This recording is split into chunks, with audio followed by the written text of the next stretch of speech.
Hello guys, and today we need to speak about Abkhazia. This is a beautiful land located on the shores of the Black Sea in Georgia, designed by God to be a perfect resort just as Crimea. But unfortunately, since mid-90s, Russia uses Abkhazia to destabilize Georgia and our world order in general. They recognize it as a quasi-republic, but as the powers of the Kremlin grow weaker and weaker with each day, people in Abkhazia go out on protests against the cooperation of their so-called parliament with the Kremlin. And all because they prioritize Russian businesses over the local ones. And honestly, the weaker Putin and Kremlin get, the more Russian satellites will free themselves from the toxic Ruski Mir.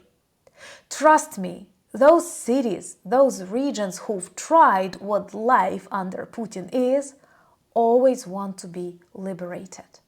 So let's discuss how dangerous these protests in Abkhazia are for the Russian Federation in general. My name is Anna, I'm from Ukraine, I'm in Ukraine, and if you want to see the collapse of the Russian Federation that is coming, subscribe. We'll discuss that in detail on the channel. So let's start with the brief introduction of Abkhazia. Abkhazia is a Georgian region that Russia tries to control since 90s.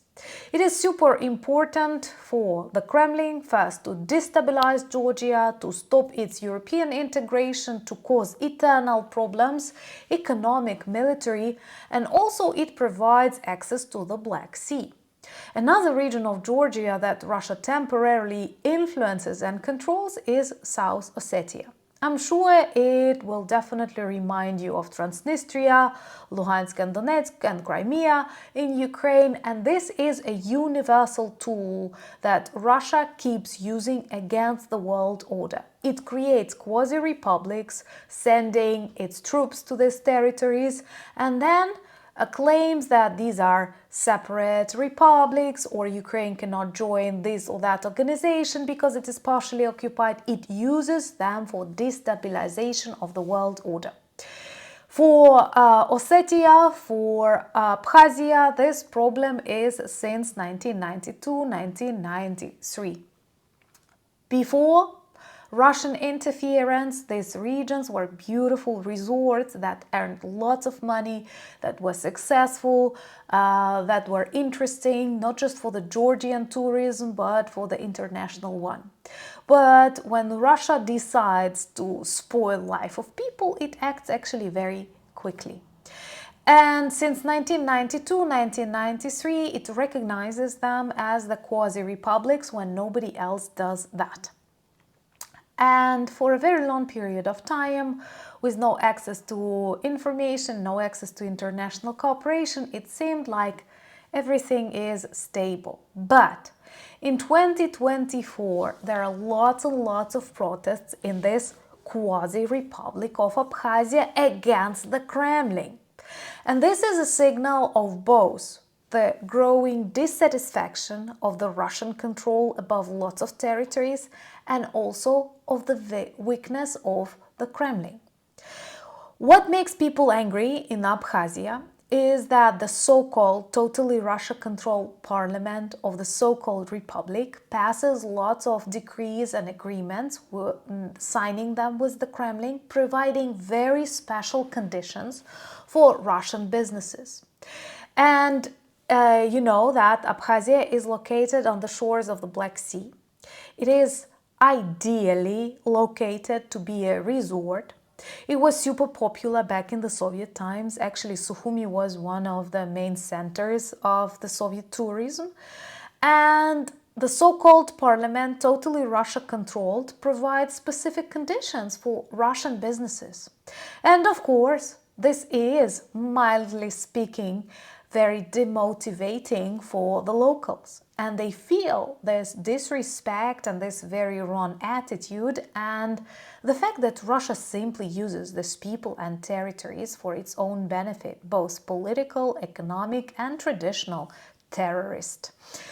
Subscribe to see the federation collapse, because that's important for the freedom of Europe, for the freedom of these republics, so-called republics, and for the freedom in the world. And this Russia-backed war in Abkhazia took place in 1992-1993, and since then, we may say, all of these lands face deterioration, degradation, and this is something that we unfortunately observe in Luhansk, Donetsk, and Crimea. And with all the machine of Russian propaganda, there is nothing they can do to persuade other cities, to persuade other lands that they want to become part of the Russian Federation. Because people clearly see the decay that Ruski Mir brought to once very optimistic and very beautiful, very promising lands. Donetsk, Luhansk, they were very big, very vibrant, very dynamic cities with airports. They hosted Euro 2012. It was a place everybody wanted to visit. And right now, these are totally degraded, totally depressive lands, abandoned, destroyed, that demonstrate what actually Ruski Mir is. And Russia tries to bite these beautiful places, like definitely Crimea is not a place for a rusty Russian military base. It is good for hotels, it is good for restaurants, and I'm actually happy that such operators as Ryanair are talking about their desire to return to Crimea, but after it is liberated. One more very practical reason why we need to return Crimea back home to Ukraine: it can turn into a beautiful resort that many of you may wish to visit, because it has beautiful and diverse history, it has beautiful nature and, attention please, subtropical climate and very, very tasty food. And I'm sure it will all happen, but we have to remain united, because the victory over Russian evil will bring joy, happiness and freedom not just to Ukraine, but to Georgia, to Moldova. And it is a very dangerous precedent if we keep appeasing such evils. I was very angry at Olaf Scholz for calling Putin today, and I fully share the opinion of Zelensky that it can literally open a Pandora box. Inviting others to speak to a war criminal, to a mass murderer.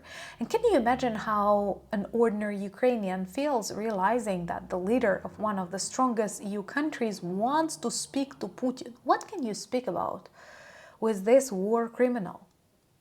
We have to respect the rules, we have to protect our values, because otherwise it will be treated as weakness. And the plan of Olaf Scholz to call later Chinese leaders actually demonstrates that he's not able to negotiate by himself.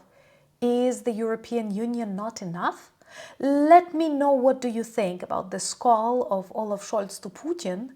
Why was it necessary at all? Because it makes me literally angry. I don't want to give bad comments, but I am very worried that the West, and I actually consider Ukraine to be the part of the West, so it's not that I'm using Russian language, Russian propaganda language. I consider ourselves to be bearers, carriers of the Western values, and I'm very worried that this China, this Iran, Russia will see it as weakness. And one more reason why we need to win is to demonstrate that we have a leader in Europe ready to fight against evil, and this leader is Ukraine. Because we need someone to lead us against all these dictators that mock our values, that break all rules. Please share the videos that you like on your social media platforms. Let me know if you're available tomorrow for our live. I think there are lots of things we can discuss. For example, a serious collapse of Russian oil refinery industry. And then I invite you tomorrow at 9 p.m. Kyiv time. Subscribe to my other social media accounts on Instagram, on X. I'm staying for a while on Threads, and I have just registered on Blue Sky. You will find the links in the description of this video. We have a Discord community and we have a beautiful merch shop with lots of items that work well as reminders and conversation starters about Ukraine. Let me know if you can hear me better, because I have done something to my audio. I know some people were dissatisfied, so it's actually interesting if you hear the difference. I'm using a very high quality microphone right now. And thank you for buying me coffees, becoming my patrons and sponsors of the channel. Thank you for being strong people. Because honestly, I believe that those who are not afraid to receive updates from Ukraine in this very challenging times, those people who clearly see the difference between the good and the evil, they are strong. So you are very strong, and I'm very grateful to have you as friends of mine and friends of Ukraine. Slava Ukraini!